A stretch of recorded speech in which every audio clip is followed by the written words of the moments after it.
As we get set up here, one thing I just want to mention about my background is that when I was a teenager, I was desperately trying to escape the family business. I come from a family of performers, and so when I was a teenager, I really wanted to be a poet, and I was devoted to the New York school, and you know, I walked around with John Ashford and Frank hair and stuff under my arms and stuff like that.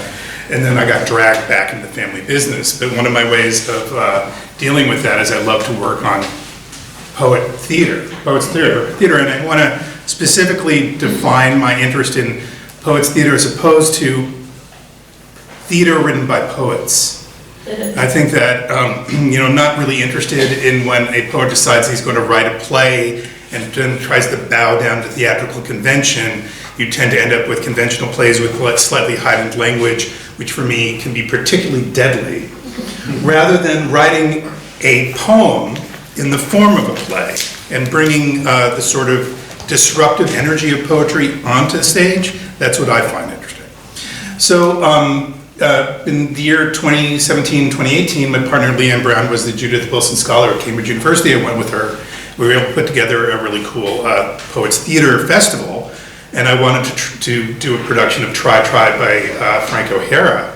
But then I sort of realized that every time I looked at the anthologized versions of this play, they were different. There were two very different versions. And often they were like, in the different anthologies, they would be one version or another version with no mention of the other version. It's only in the full court press edition of the selected plays that both the plays appear together. So what I decided to do was arrange a reading that would do the first version in 1951, followed immediately by the second version in 1953, to try to tease out the differences, which I found very, very interesting. This is, we're going to get into this after I show the excerpt, but basically I tried to just simply set up what I felt were the differences between the two pieces. And the first piece was done in 1951 for the Poets Theater of Cambridge, Mass. 1953 was for the Artists Theater of New York City. 1951 version references no theater. It's actually called Try and No Play. 1953 drops that subtitle, and I believe it's really more informed by a love for Hollywood melodrama and sort of screwball comedy. 1951, the roles were played by poet friends in the coterie. He wrote the play for Violet Bunny Lang and John Ashbery to perform, and also a friend of Violet's appeared as well. 1953, it was performed by professional actors, including Ann Meacham, who he dedicated the play to. He was well known for doing work with Arthur Miller and Tennessee Williams. 1951, the set was designed by Edward Gorey, who was famously his college roommate, and then we all became very famous. So 1953, the set was designed by Larry Rivers, who actually initiated he was like part of initiating this artist theater, and he initiated this revival in many ways. 1951, written for friends. 1953, written for strangers. He didn't, the actors were not part of his world. He met them through the production. 1951, energy drawn from relationship with Bunny and John. 1953, energy drawn from relationship with Rivers is my take on things. And my interest is not necessarily scholarly. I'm interested in trying to figure out a way to make these poems in the forms of plays, work dramatically without violating the prioritization of poetic values over dramatic values. But I still got to figure out how to make them work. And for me, Personism is a great way into that. Because if I think about the works being an act of love, a message to a particular person, that gives me an idea of the best interpretation to make the piece come to life. And for a playwright to completely rewrite the play for a new cast is complete anathema to the theater. I think Arthur Miller would rewrite The Crucible every time they recast the play. No. So the fact that Frank O'Hara said, John and Bunny are not going to be in this, I'm going to completely rewrite it. It's a perfect window into the differences we're talking about. So I distributed a script because the audio is kind of rough. You're going to, if you see on the table, I put printouts of Try, and we'll probably do the first 2 pages of each play in this 4-minute excerpt. And I don't, I'm glad we have scripts because I don't know if you'll be able to hear it very well. You'll hear me because I'm a ham and I speak really loud.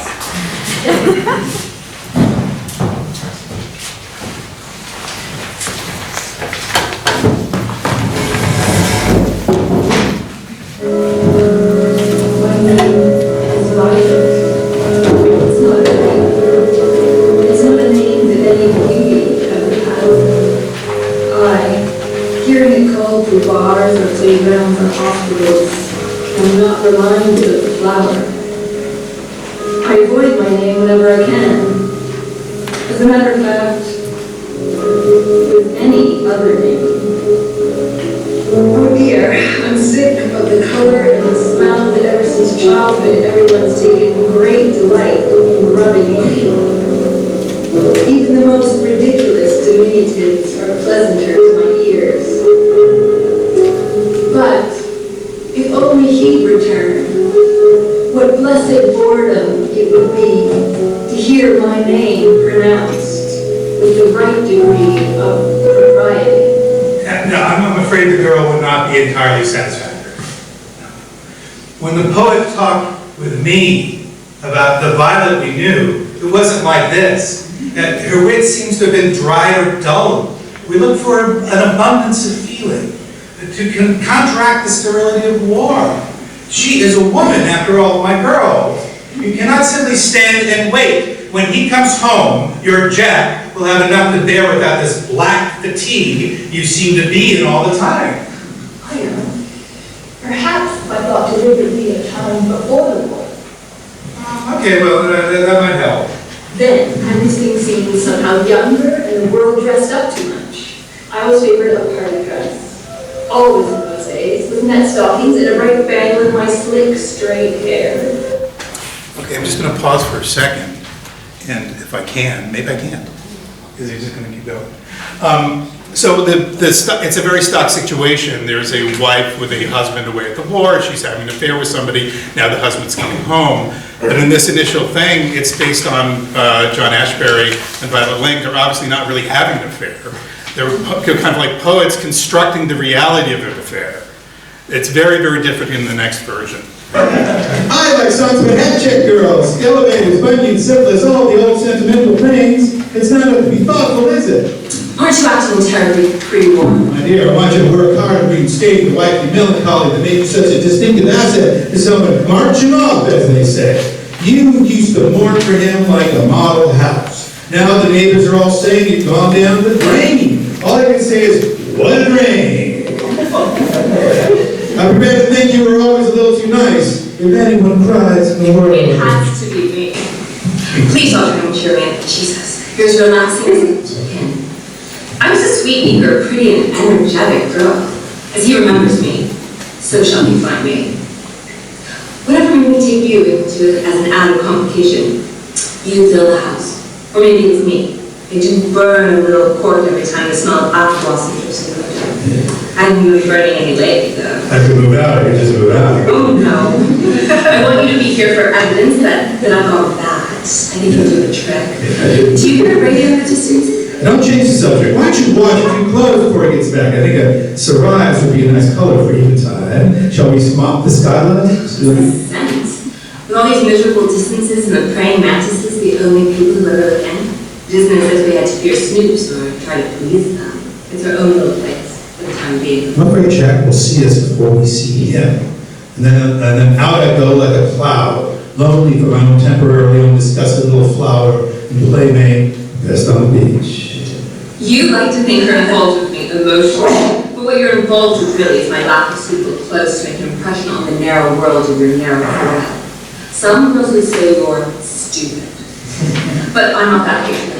No, you really are very sweet, or at least you're not on occasion. Hey, that was V-Day and the flags were out. You know you love me. Okay. So one thing that really changes in the second version is I think the sexual energy is much more potent. You don't really feel like Violet and John are sleeping together in the first one, but here you really feel his difference. I don't really know about his relationship with Ann Meacham, who took over the role of Violet, who he dedicates it to, although I did hear some hair-raising stories about her. So if anybody's interested in strange gossip about a brilliant but maybe troubled actress from the mid-century, come see me. I really kind of tagged into more the central relationship as the one with Larry Rivers. You know, they're a collaborative and also an erotic relationship. And I felt like taking, you know, if I'm going to take John Ashbery and Violet Lang as the sort of personism windows to look at the first version, Larry Rivers is how I look at the second version. I mean, if you've ever read Larry Rivers' autobiography, you know that he was very sexually voracious. I mean, the guy was ready to go with anybody at any place at any time. So I felt like they had, you know, so I really felt that that was a great sort of guiding light to the second version.